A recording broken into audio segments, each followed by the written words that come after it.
Please like, share, and subscribe.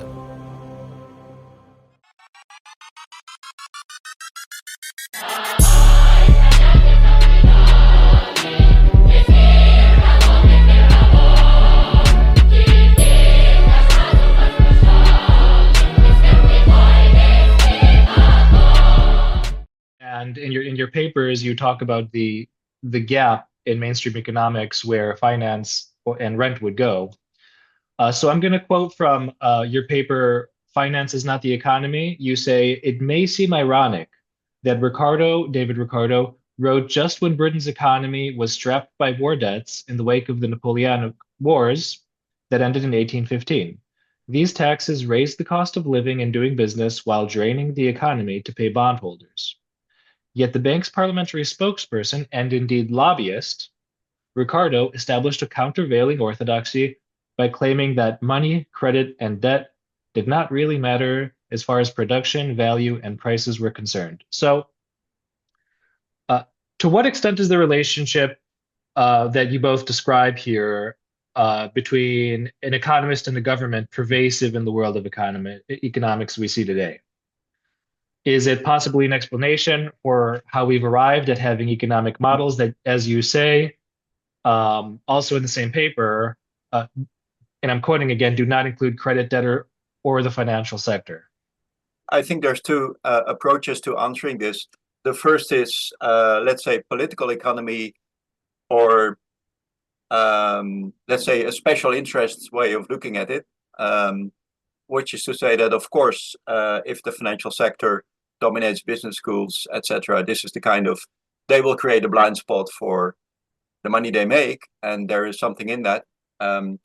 And we can talk more about that. And the other way to look at it is that, okay, so how is this done? Or also, if you don't buy that, if you say that's a conspiracy theory, I don't buy that, then you might look at dispassionately, look at the history of economic thought and say, okay, what are the theories that economists, macroeconomists have, which prevent them from seeing this, or which make them argue with this?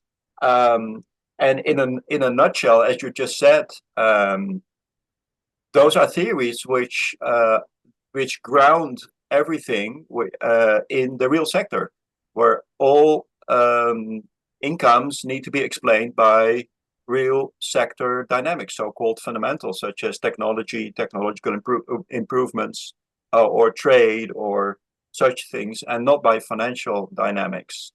And so if there are exorbitant incomes, this can only be explained because the people making these incomes must be producing a lot. So famously, Lloyd Blankfein, he was the CEO at Goldman Sachs. After the crisis of 2007 and 8, he was asked, of course, then the exorbitant salaries or incomes of bankers came under scrutiny, and he was asked how could he account for this, and Blankfein said, well, the people at Goldman Sachs must be very productive. And he wasn't even joking, because the only way in conventional economics that people can make so much money is only by being very productive. So there's much more to say about this, but I'm sure that anybody, any of you who study a bit of economics recognizes this idea that it's only possible to make a lot of money if you are very, very productive, at least if markets work well.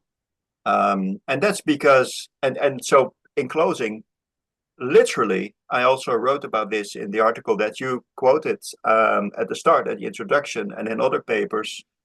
Literally, macroeconomic models, they have the productivity of labor there. They have capital in their productive capital, but they do not have the level of debt or the numbers that I just quoted, how much wealth there is in the economy. These facts do not play a role in macroeconomic models. So that is logical in it. There's a consistency within the model, which, however, does not really map onto the real world, put it mildly. Michael, do you have anything to add to that? The question is, why are what we're doing different from what economists do? My own background and where I learned my approach was not academically. There was no discussion of finance or money or anything like that when I took my PhD at NYU. Where I learned about finance was working on Wall Street. First for the savings banks for 3 years, learning about how banks channeled savings into mortgage loans and bid up the price of housing, and that mostly at Chase Manhattan Bank, where the bank wanted to know how much money could Latin American countries, especially Argentina, Brazil, and China and Chile, afford to pay their dollar debts. And so I had to estimate their export potential, what they needed for imports. I had to make an economic model. The banks, Chase and other banks, knew that there was a limit on how much debt other foreign countries could pay. And yet, as I think Dirk's mentioned, it was the financial sector that began a century ago, financed this huge public relation campaign to say debts are not a problem. That debts automatically provide, credit provides the means to be paid. All credit is productive, and creditors wouldn't make a loan unless they could calculate to repay it. So while academically, the banks had financed this public relations campaign through the mass media, and if you read the Wall Street Journal and the papers, debt's not a problem. The banks knew that there was a problem. Well, as it happened, I focused mainly on Chile, and that led me to study copper prices because it was had Chile's balance of payments was basically guano and copper, and as a result, I became a copper price specialist, and I was invited to the New School graduate faculty to teach international economics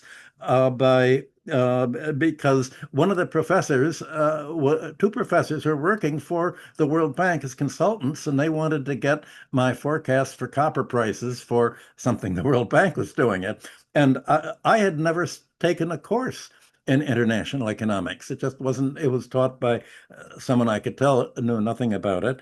And so I thought, okay, the only thing that's worth teaching for me is something I don't know about. So I began to teach international economics, and I developed. I also had been studying. I worked for Gus Kelly, the reprinter of economics classics, classical economics, and I wanted to teach a course in history of financial theories. Well, this was at a time when Bob Heilbroner was department chairman, who wrote, was a bestseller and was never really got a PhD, but was given a PhD for his book. And he contributed his entire salary to the New School that didn't have much money. Heilbroner said, why are you talking? He wrote about Adam Smith, what Adam Smith had for breakfast, how he felt later. Nothing about Adam Smith's concept of value, price, and rent.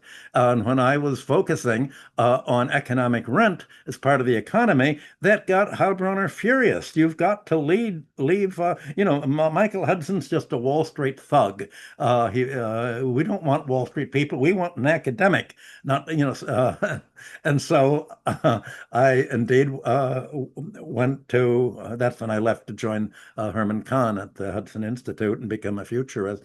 So the fact is that you can't, what Dirk and I are talking about, you can't fit into the curriculum. It is taught at the Levy Institute at Bard College by people like Randy Wray and the modern monetary theorists. And we did have a grounding at the University of Missouri for Kansas City. I didn't have to go there. They didn't have enough money to bring me and some others there, so I could stay in New York, and it's now been dispersed. I'm an emeritus there. I'm not teaching actively anymore. I'm essentially talking to groups like yours because you're the audience for this, not academic students who are. They're not getting credit for a degree for this, so maybe we should call ourselves a new discipline like reality economics or futurism, or what are we gonna call what we're doing? Well, Michael, you mentioned you learned a lot about the economy by working in finance at Wall Street. So one of our members asks, even if academic and government economists don't want to understand these arguments, does Wall Street understand?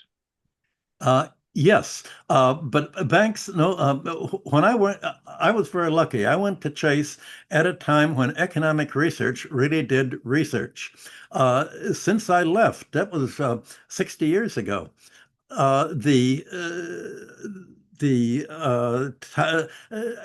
research department is really research and publications, and it's turned into just sort of well, like the Wall Street Journal, sort of. It's not really doing research so much, but expressing the kind of ideology you'll get in, say, the Citibank reports that are very ideological. So I don't think there's any research that's being done. The research that is being done on debt capacity is by the underwriting companies, the financial speculators who want to say, how much debt, if we take over this company, how much debt can we load it down with? How much can we borrow and then pay ourselves a special dividend and leave it how much can we extract before we leave it as a bankrupt corporate shell? So they're doing this. They know just exactly what's happening. Their strategy is to create a post-industrial corporate shell and make a fortune doing it. But that's not what's taught. And in business schools, I think that's probably taught. Well, I don't want to really teach students here's how you can loot a company and make a fortune on it. I'd rather talk about critics saying, look, there must be an alternative to this, instead of going to a business school and say there really isn't an alternative when we're making so much money, and when you graduate, you're going to get such a good job loading companies and the economy down with debt.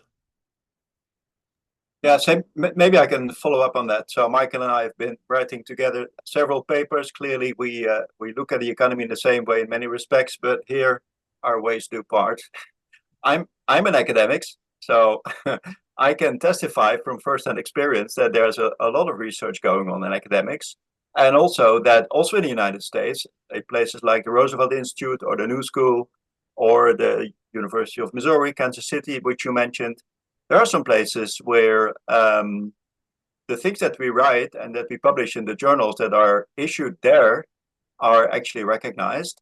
And I can also confirm that in Wall Street, in the world of investing, these dynamics are very well understood. And the academic models, which are, by the way, being developed, so-called stock flow consistent models. So macroeconomic models different from the ones I just referred to, which do track debt and assets and net worth, that they are considered heterodox, but they are being published, and they are being taken very seriously in the world of investment because they're very helpful in the actual world. So I'm a bit more positive about academia, but then I work in academia. Well, let's look at the examples that you just cited, Dirk. The new schools broke. Stephanie Kelton who graduated from there in the 1990s, wanted to go there and teach. When she left Missouri to come to New York, when her husband got a job in Long Island, they didn't have enough money to hire her. They're broke. They have no endowment. There's no big vested financial interest that will endow them, because it's not a message they really want to get out. The core of the people who are at UMKC, the heterodox group, have all gone back or moved to the Levy Institute, basically. And that is sort of funded by, that sort of broke too because of problems with Levy's will. So they're not well funded. And the problem with UMKC student was they couldn't get very good jobs at the prestige universities because they hadn't published in the prestige journals. So of course, Dirk, you and I are looking for journals that are open to what we're saying, and we found them. These are not the main prestige journals that get students tenure track jobs at universities in the United States, that is. That's really the problem. So yes, there is an academic opening for it, but we're here because this is where I think there's this is our audience.